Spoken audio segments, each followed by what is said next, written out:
What other skin changes are really common to experience as we go through perimenopause, menopause, and just the aging process in general? I think one of the biggest things is hair. I know a lot of women will say, I'm going bald, I'm growing a beard, WTF. Like, why this is so unfair. And part of that has to do with the role that estrogen plays in the hair growth cycle. So our hair grows in 3 cycles: a growing phase, a resting phase, a falling out phase. And estrogen plays a role in prolonging that growth phase. That's why if you've been pregnant or know people who have been pregnant, it seems like their hair is so lush and full when they're pregnant. And then they might say, oh my gosh, my hair is falling out, as soon as that baby is born. And part of that is estrogen is prolonging that hair growth phase. As estrogen declines in childbirth, it's more rapid. In perimenopause, postmenopause, it's a little more gradual, but you will notice that you're shifting into that resting phase and falling out phase more. So it's normal to lose about 100 hairs a day. As we are heading into hormone decline, you're going to notice it could increase shedding. The hair is going to be a little thinner, a little finer. Women also may notice widening of their part, female pattern baldness. The issue there is the role that progesterone plays in hair growth. So progesterone plays a role in blocking the conversion of your androgens, and 5-alpha reductase is why 5-alpha reductase inhibitors are around to help stimulate hair growth.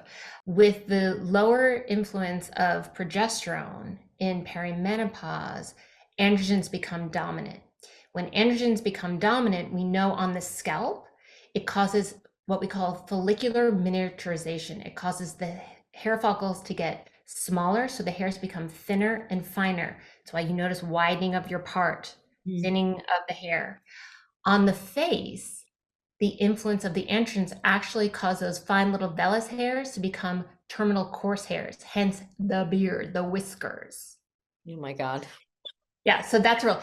And again, I always emphasize that mind body skin connection, because when our stress response is activated, and it's easy to happen when we're having the hot flashes and the hormone fluctuations, and we're not sleeping, and then we don't have the energy, and we're not nourishing ourselves as well. And there's a big impact between melatonin and cortisol. When we sleep, melatonin is supposed to go up, cortisol is supposed to go down. Melatonin also plays a significant role in hair follicle stimulation, DNA repair, skin cell rejuvenation. It's a lot of the reason why sleep is such an important piece and why it gets disrupted in menopause. So that's another contributing factor. What can people do? Would a melatonin supplement help? Would obviously, again, reducing stress seems like a great start to the problem, but you had mentioned alpha 5 reductase. What are some of the things that people can do that are experiencing this hair loss? Yeah, I always recommend. I appreciate that we are trained in the Western model. I really focus on getting really curious. What is happening in our life, in our lifestyle, the things that we can control that may be exacerbating some of these symptoms. Certainly, hot flashes, vasomotor symptoms, we know happen as hormones decline, but there are things that can make those hot flashes worse. And there are some women who don't even experience hot flashes. Why is that? Well, some of the things that contribute to those hot flashes that are disrupting your sleep: eating later at night, blood sugar dysregulation, alcohol, and the caffeine. So looking at lifestyle factors is really important. That's really the focus of the work that I do with women, is kind of doing a lifestyle audit and looking at the ways of how we can mitigate the stressors in our life and also regulate our nervous system. Melatonin, again, supplements can be helpful and for some people can be useful, but there are other ways to support sleep, setting your room up for success. Maybe herbals like valerian root or foods and food timing that can help regulate your blood sugar to improve sleep so you're not dependent on a supplement. You had also mentioned alpha 5 reductase. What is that commonly known as for anyone watching? Yeah, so a 5-alpha reductase inhibitor, also known as finasteride, it's a prescription medication that has been used for a long time. Minoxidil is another medication used topically that can help stimulate hair growth. these can be useful tools. Yeah.